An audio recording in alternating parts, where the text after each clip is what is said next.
How's it going, everybody? Welcome to Inside the Burrow. My name is Jacob Kelly, joined by JJ Metz as always, and today we are joined by the host of the Golden Hurricast, Ryan Token. Ryan, how you doing today, man? Guys, I am doing great. Excited to talk to you. I mentioned already before we started recording, I'm getting over a little bit of a cold, so if you notice it, that's why. But very happy to be talking to you, in a good mood. Excited to talk some ball. Hey, man, really appreciate you having. We love having people cover all the teams. As someone who covers Tulsa, how'd you end up over in Denver? Yeah, good question. Went to Tulsa for college. Came from St. Louis, Missouri for that, and stuck around in Tulsa for a long time. Was there for 8 years, 4 years in school, 4 years after about. And COVID hit. Everybody went remote, and my wife has some family from Denver, and we were thinking about, okay, if we wanted to pick up and go somewhere, where would we go? And landed in Denver after kind of bouncing around. So yeah, that's how we landed here. It's a beautiful area of the country. I know you were talking about how it's 60 degrees over there, and we're still dealing with 90 degrees down here in South Florida. So I'm sure you're definitely enjoying yourself wearing your sweatpants while we're sweating it out over here. So you guys have been in the AAC now for quite some time. This is FAU's first opportunity at some AAC football. When you look across the college football landscape, every single conference kind of has their brand of football. What would you say is the AAC brand of football? Question. I think it's changed a lot over the years. I think for the first several years, like 5 or 6, it was high octane offense and very little defense being played. Similar to the Big 12. It was like the Big 12B team. It kind of felt like that. And there was a lot of really, really talented teams across the board. Like early on, you had your like fifth ranked Houston was up there early. And then obviously you had UCF came on the scene and kind of blew everybody away. And then Cincinnati was the latest iteration of that. And yeah, there's like the American has been probably the most fun conference Tulsa has ever been a part of. A lot of teams that we have a lot of history with, and a lot of teams that are relatively close by, things like that, right? And it's changed over the years. Like I mentioned, started off really high power offense, not much defense. Now I think the brand it's kind of become a mix. It's just there. I don't know if there really is one. I can't really point to a certain thing that I could look at and say, yeah, this is American football. It used to be all about speed and offense and everything, and maybe to some extent it still is. But I think that's maybe to a lesser extent over the last few years. Just because of you look at your top dogs in the conference before they left, it was Cincinnati was all defense, right? They had some offense, obviously. They had some talented guys there that made it into the NFL, but they made their money on the defensive side of the ball. So it's definitely shifted in terms of like where the name brands have gone and how they play. But I still think it's an offensively dominated conference. I think there are a lot of fun teams in this league. I'm excited that you all are joining the league. I know we got some history with Tom Herman coaching in Houston and everything, and excited for that. So it's been a fun league. It still is a fun league, and I'm excited to play all the new guys. And we're just as excited as you are to play. I mean, we're so excited for this game this weekend. But your quarterback, Cardinal Williams, he's been sort of up and down this season. We saw he had a very good game last week against Temple. But what do you expect from him? And obviously, he is a great rusher. He can take off. He had 90 rushing yards last week. Do you expect him to have a lot of rushes or mostly passing game for Tulsa this week? Yeah, the offense in general has been very, very balanced this year. First year coach Kevin Wilson brought in all new staff, and we were balanced even under the previous staff under Philip Montgomery. But man, it's hard to get more balanced than we are right now. You look at our average rushing yards per game and average passing yards per game right now, and it is 194 to 194. So you could not be more balanced across the board on offense than we are right now. But talking about Cardell, yeah, man, that guy, he is electric. He's a redshirt freshman, came in the year as the backup.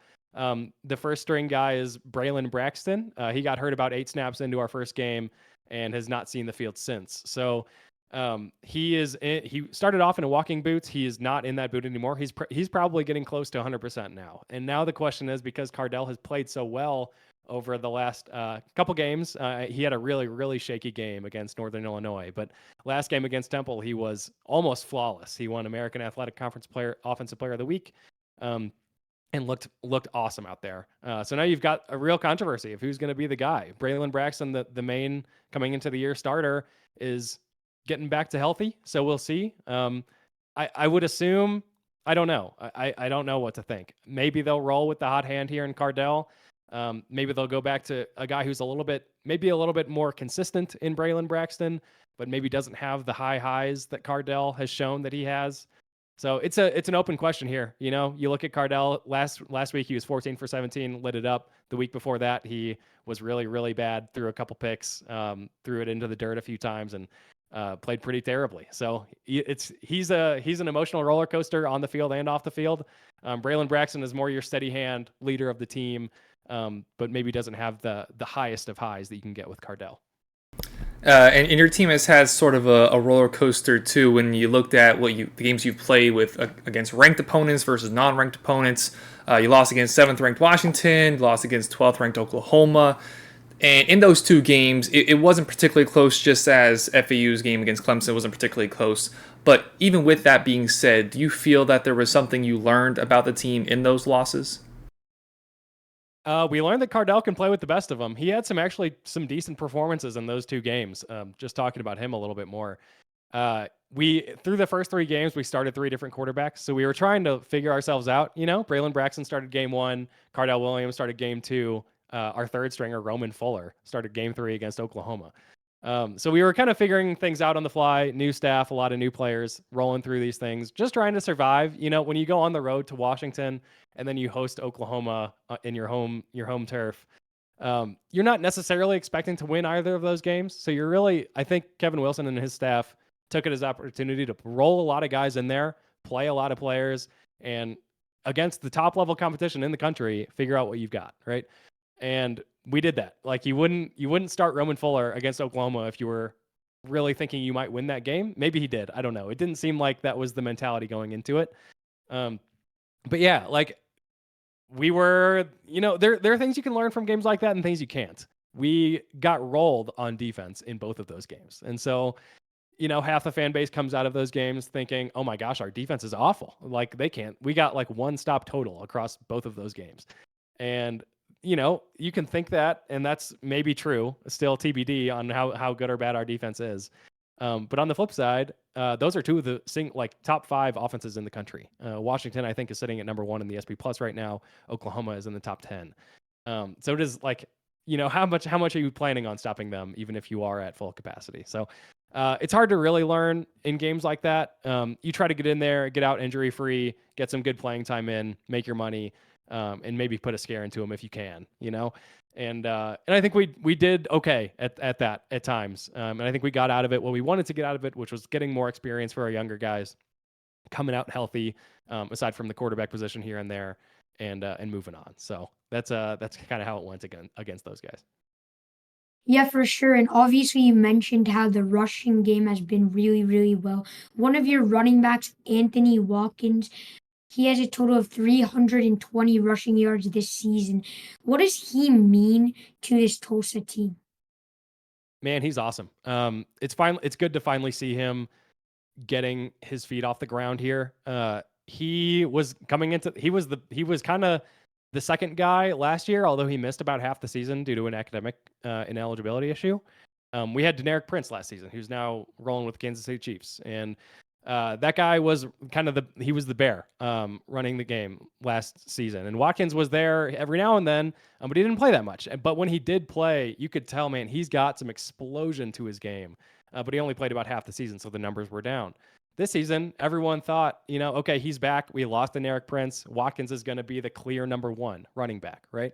And he came into the first game, he was listed as the 3rd string back, and then he was the 4th string back the next game. And he's just kind of been like sitting there in the background, and people would ask the coaching staff about him and like, why isn't he seeing as many carries as we thought he might? And their answers were basically like, he's rusty, and that's all they said. And no one really knew what that meant. And he didn't play much at all in those first 2 games. And all of a sudden, he's been kind of the main guy in the last several. So he is big, he's strong, he's physical. He never, ever shies away from contact. He is the kind of guy who runs right at you.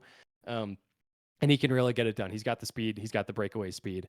So he's definitely the guy with the biggest, going to score like 45, 50-yard touchdown potential run in him. But we run all 4 of these guys. We got 4 guys that actually get a lot of carries all the time, and it flips pretty much every game who the real main guy is. Watkins has been the most consistent so far over the past several games. But Bill Jackson was the main guy, like games 2 and 3. Jordan Ford was the main guy coming into the season, and Taj Gary had a touchdown the last 2 games. So it's a grab bag. It's definitely a by committee. But I think you're right to call out Watkins as being the highest caliber or like the highest potential guy there. Yeah, and to piggyback off that question, you talk about how Watkins is more the bigger back, how he's not afraid of contact. But we know down the chart you have multiple backs that can do different things. So can you talk about like Jordan Ford, Bill Jackson, Taj Gary, what each individual player adds to the offense? Yeah. So like Watkins, Taj Gary is the other kind of big physical guy. He's big, man. You see him; he's just bigger than everybody else on the field. He doesn't have he's got some speed. He scored a 40-yard touchdown last game, which surprised me, honestly. I was surprised he got there. But he made it. And but he'll bowl you over, right? He's looking for you to run into you. So he's another guy like that. Jordan Ford and Bill Jackson are much more the quick, shifty, style running back. Ford, definitely the more experienced of those two. Bill Jackson's still a young guy, redshirt freshman, maybe redshirt sophomore. I can't remember off the top of my head. But Ford came, like I said, Ford came into the season as the number 1, and he showed that he can be. He's got that speed. He's got the quickness. Bill Jackson, a little bit of a hybrid guy, between like he looks for contact, but he's also very fast. Just got a little bit less experience on him. So TBD, but he is from my hometown of St. Louis, so I'm always pulling for him. Love Bill Jackson. Know where he went to high school, all that stuff. So yeah, that's what you got. I think Watkins and Gary are the big physical guys. Jordan Ford a little bit faster. Bill Jackson I would put on the fast shifty side, but maybe a little bit in the middle. Yeah, for sure. And speaking about FAU, when you look at this FAU roster, who is one player that really scares you and you think that they're gonna have a good game against Tulsa? Man, I can't really answer this question very well right now. We're doing our FAU preview tomorrow, so I've got a little bit of FAU looking into still to do. Although, like, I know the obvious one here is the quarterback situation there, Casey Thompson, being out for the season and all of that. But he would probably be the name I would point to. But I know the guy who is starting now is he started a bit last season, didn't he? No, Yeah. He was on Central Michigan, right? Central Michigan, yeah. So he was a starter, but very different things that you're looking at when you look at the two quarterbacks. Yeah, so I guess I can't answer your question very well yet. I still need to do my deep dive into FAU, but maybe you could help me out, get a jump start on this. What have you seen from him, and how do you feel about that? Well, when you look at Daniel Richardson, you definitely get less athleticism, more of a pocket passer, and even with that, he's less accurate than Casey. Casey was in the 60s, whereas just through 2 games so far with Richardson, he's like at the high 50s, 2 touchdowns, 2 interceptions. So he's still trying to find his footing in this offense, even though he was with the team longer. Probably the person that I'd say the number 1 person on offense is LaJohnsay Wester, who's currently 3rd in the nation in catches with 43 catches. 43 catches for just over 400 yards receiving. We've had Jaquan Burton miss the last couple games due to concussion, so it's pretty much been solely on his shoulders to produce, and he's been the biggest, one of the biggest targets in the country. So just seeing the combination of what Daniel Richardson and LaJohnsay is able to do out there is probably what I would say is to be the number 1 thing to look at for Tulsa on Saturday. And you talked earlier about how you've had 3 quarterbacks already start the season, and with those 3 quarterbacks have come 10 interceptions. What do you think has been the cause of that turnover problem?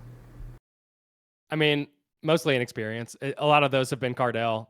2 of them came from Braylon Braxton in his first 8 snaps, and then he hurt himself, right? And one of the interceptions was on that injury. So we had 2 early. Cardell came in that game 1, played almost a flawless game against Pine Bluff. Started off like 13 for 13, and then threw 1 incompletion, and then the game was over.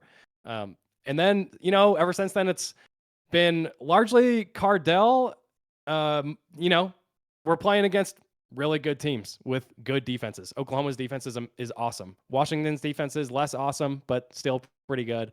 And then you've got Northern Illinois, who he just played really bad against, and Temple, he finally had no picks. So it's like I mentioned before, Cardell, while he is obviously extremely talented and like he's got everything you want in a quarterback, He's very young. He's a redshirt freshman. He's getting his first real playing time of his career this season. He's a very emotional guy, like very high highs, very low lows, and you can see that happen on the sideline, and that can carry over. And so, I think he's already growing significantly in that regard in his career. But I think that's kind of what if he throws one, he gets upset, and it can spiral. And it had, last game was a good growing opportunity for him. He didn't do that. And I think he recovered pretty well against Northern Illinois. He threw a pick, came back and played better after that. So we'll see what happens with this one. And then you got to just call out, he's not the only other one throwing interceptions. We put Roman Fuller out there against Oklahoma, and he threw 3 interceptions in his first 3 possessions against OU.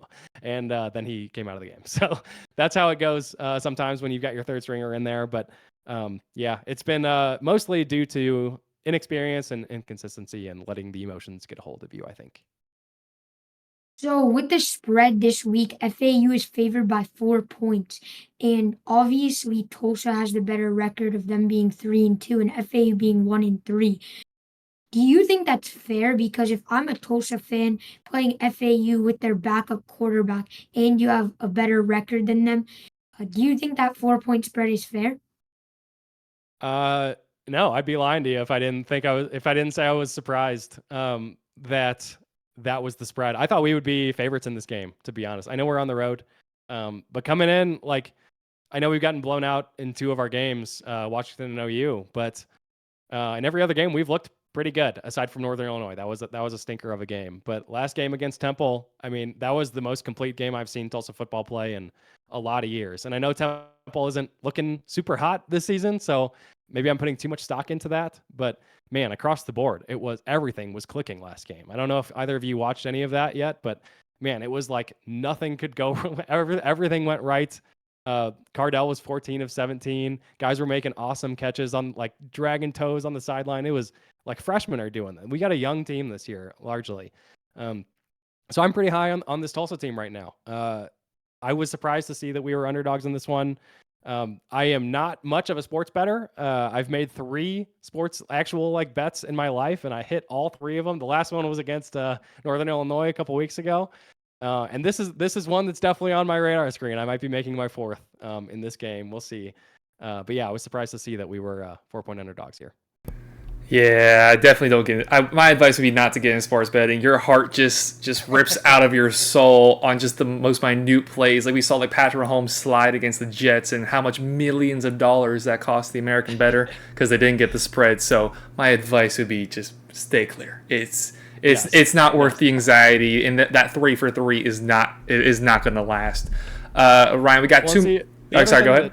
The other thing that scares me real quick on really any of these bets this year, at least, is what I mentioned before. Like I haven't watched much FAU football at all so far this season. I've hardly watched any other football than Tulsa this year. I've been on the road for every game basically, which means I'm at a TU game watching a TU game. I don't have the TV on watching other games.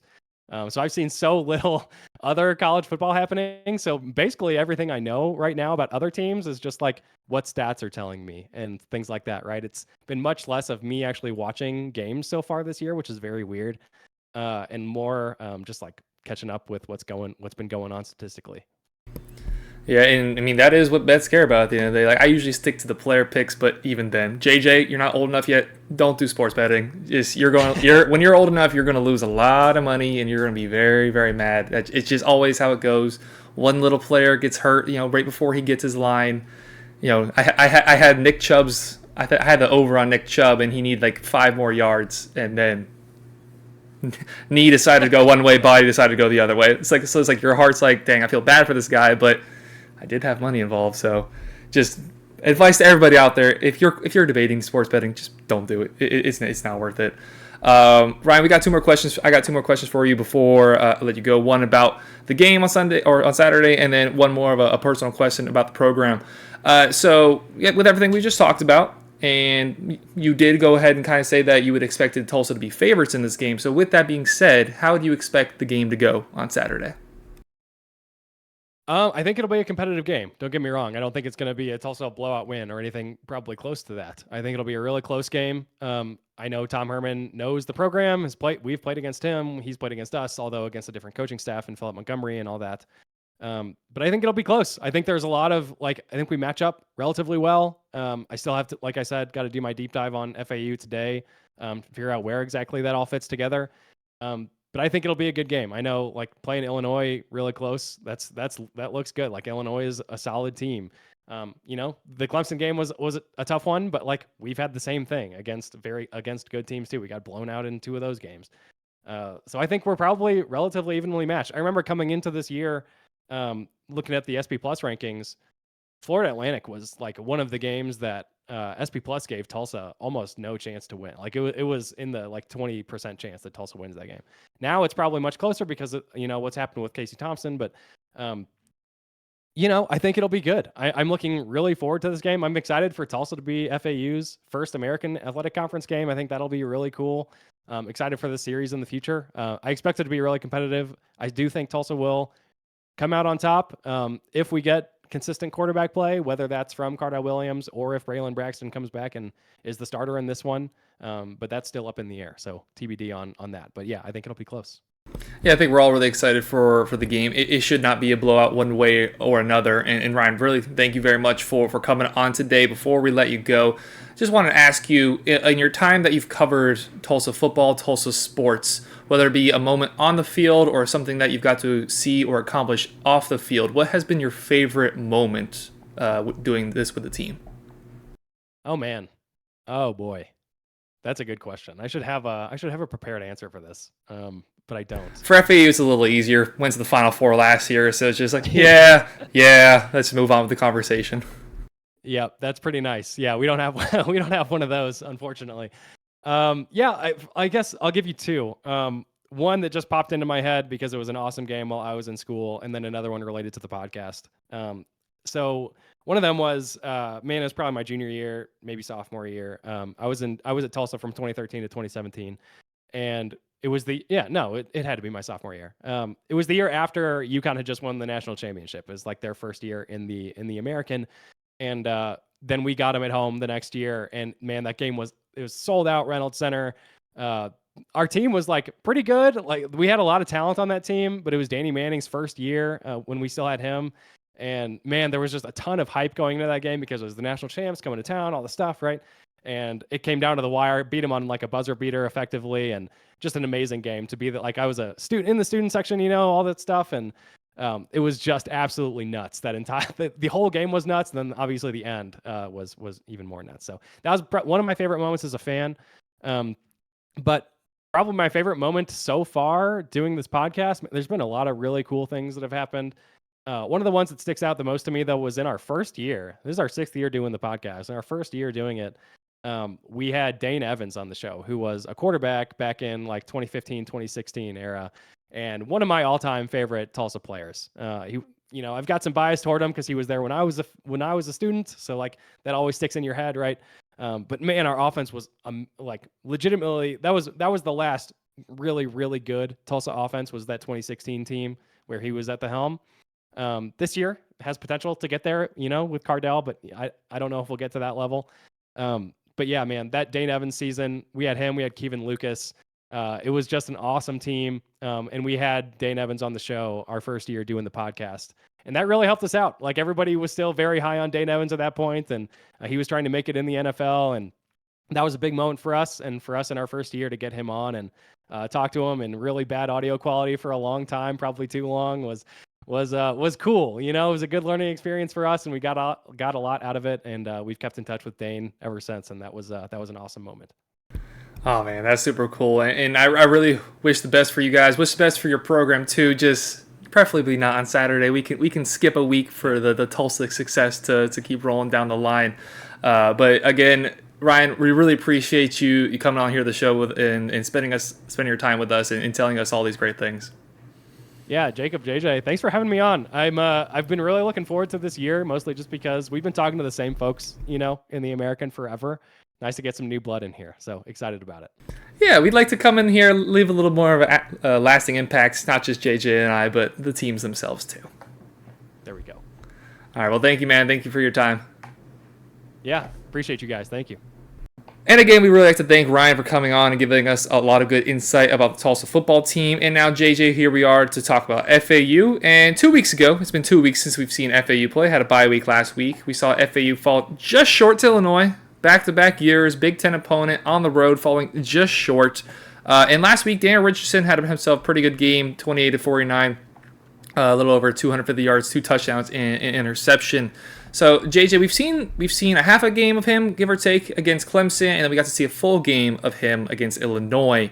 So going into this Tulsa game, how confident are you getting to see him play for the first time in person? I thought he did good. I mean, we need him to be more of a game manager and have a better accuracy in completion percentage. But I thought he did really good against Illinois. Remember, this is a Power 5 team on the road. He got us out to an early 10-0 start, and really, I thought he had a really good game. I just need him to be more accurate. I like how he throws those 5 to 7 yard passes. I don't want to see a lot of deep balls from him. But if he can utilize LaJohntay Wester, obviously LaJohntay Wester, the best wide receiver in the American Conference, 13 receptions for LaJohntay last season. He needs to get LaJohntay involved as well as Jaquan Burton and not throw it deep, but I really liked what I saw from him last week. Yeah, he definitely seemed more comfortable than in that Clemson game against a Power 5 defense. While Illinois isn't the cream of the crop, it's still a very good football program. And the guy you just mentioned, LaJohntay Wester, is the biggest player for FAU on Saturday. You look at his numbers on the season versus every other wide receiver: 43 catches, 401 yards, and has 2 touchdowns. Whereas Tony Johnson is in second place with just 14 catches, 141. And a lot of that is because of Jaquan Burton's injury. So that connection is massive. We saw Larry McCammon get about 90 yards on the ground. So the offense is going to have to keep up. If you look at Tulsa's, the score that they've put up in games they've won versus games they lost, and of course in those games you're talking about the losses between Oklahoma and Washington, and then the wins versus some lesser opponents, you're talking about 37 points per game in games that they've won, and 13.5 points per game in games they've lost. So the likelihood is, of course we know FAU not of the level of Oklahoma, of Washington. FAU is going to have to put points on the board. So there is going to be a lot on Daniel Richardson's shoulders to not turn the ball over. JJ, like you just said, be a lot more accurate and just run the offense. Jaquan Burton's another week healthier. Had that week off and should really be acclimated back with the team. So you have your number 1, number 2 options. You have Larry McCammon. The team has sustained some injuries, and that can be partially to blame for where we are at this point in the season. But we're about as healthy as we have been since about week 1. Still some injuries lingering on the defensive side of the ball. So with all that being said, a little bit of a shorter portion on here because of how long we went with Ryan. But JJ, we've seen so much from you when it comes to, and I see that little smirk on your face because we've seen you basically call FAU's football team the best team in the country, and then we've seen the complete 180. So I am very curious as to where you are going to lean for the game on Saturday. So I do want to make it clear that was a little bit of an exaggeration. I never called them the best team in the country. If you're new and you're watching and you're like, who, just don't click off. I never called them the best team. You didn't, but like, you didn't say that, but you leaned a little too far that direction. But in this game, it's gonna come down to the wire. Both these teams are very up and down season so far. I mean, I'm gonna go with Tulsa in this matchup. I think that with Daniel Richardson starting, I think that the Tulsa defense is gonna make him very, very uncomfortable. But the main thing that I'm looking at in this matchup is if Tulsa can have a good run game. Anthony Watkins is obviously a great running back for them, and Tulsa fired on all cylinders. They were so good last week. That was one of the best Tulsa performances that I've seen personally, and I think Tulsa's going to win this game. I think I'm going to go with a 21-10 outcome for Tulsa, and I mean, FAU, as much as I'm like really want them to win, I'm rooting for them so hard. That doesn't mean that I would pick for them. I honestly think Tulsa is going to win this game. So for FAU to win this game, they're going to have to get a lot of pressure on Cardell Williams. He's been sacked 11 times. He's thrown 8 interceptions. And like Ryan said, it would appear that once he gets that pressure on him, he gets flustered and mistakes just grow more mistakes. So I am going to expect a lot of pressure on the quarterback, not as much sit back and zone defense, but just launch linebackers, launch corners coming off from the outside, attack them from different angles, overload one side of the defensive line, just give him so many different looks so that he can't just sit back there and be comfortable. He does have the ability to run and take off and pick up some yards, but I would love to see them throw a lot of different defensive packages at him and confuse him and try to get him in that flustered state. So where we see a turnover, we see him take a sack, we see him start to lose his confidence a little bit. The ground game, that is going to be very difficult to stop. You do have Evan Anderson, of course, up the middle, but when you have 4 different running backs who can go out there and get it done, and I believe Ryan said one of them are injured, you're looking at 320 yards, 237 yards, 197 yards, and 134 yards. Taj Gary is the one with the least amount of yards of those 4, and he has the most amount of yards per touch. You guys with 6.1. Of their 4 running backs, not one of them is below 4 yards per carry. So the ground game is something that definitely concerns me and can be something that they go to try to stay in this ball game. But we're not going to say FAU is going to lose, all right? We're not going the way of JJ. We're not going the way of realism, all right? And I don't even think it's that far to say that to say it's realistic that FAU can and will win this game. I mean, the odds makers certainly think that we're going to win this game with I think it's -3, -3.5, 4, somewhere in that range, saying that we're going to win. So clearly Vegas thinks we're going to win. So why should Jacob Kelly sit here and not say that FAU is going to win? I think Daniel Richardson is going to have a more comfortable performance than he did last week around against Illinois. I'm looking over 300 yards passing. I'm looking 2 or 3 touchdowns. Might have an interception in there, but ideally not. Definitely want to get up from that 58% completion percentage. Want to get it closer to 63, 65 if you can. So I'm going to go with FAU. It is going to be a high-scoring game, I do expect, not like the Ohio game we had to sit through during week 2. I'm going to go with FAU taking the victory 33. I'm going to say they cover 33-27. FAU takes the victory. JJ, you've really swung the opposite direction with FAU. What will you have to see to get back to your old ways? I want to see a win. I mean, we've won 1 game this season. That 1 game was against an FCS opponent in Monmouth. And we did lose to 3 good teams. But I want to see this team win more. I mean, we lost to Ohio at home with our starter, Casey Thompson. And we have our backup quarterback right now. All the injuries have been really hurting this team. But if I'm going to pick FAU next week against a very good USF team, I'm going to need to see a win. And I'm going to need to see some really good play from Daniel Richardson. It's fair to say USF gave Alabama a lot of worries when they came down to Tampa to play them. But that is next week's problems.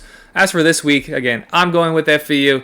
He's going with the bad guys with Tulsa. Let us know your score predictions and how you think the game is going to go down below in the comments. While down there, please hit that subscribe button. Please hit that like button. We thank y'all very much for watching today. I hope you guys enjoyed the game on Saturday. We will be there. We will be covering the game with a little bit of a live cast, going live during TV timeouts, going live during quarter breaks, going live during halftime. So if you would like to see that, instead of sitting back and watching commercials, sit back, listen to JJ and I talk. Make sure you tune into that. A link to that stream will be in the description down below. So make sure you tune in there on Saturday. Till then, we'll see you guys. Everybody take care. Have a great rest of your day. Go Owls.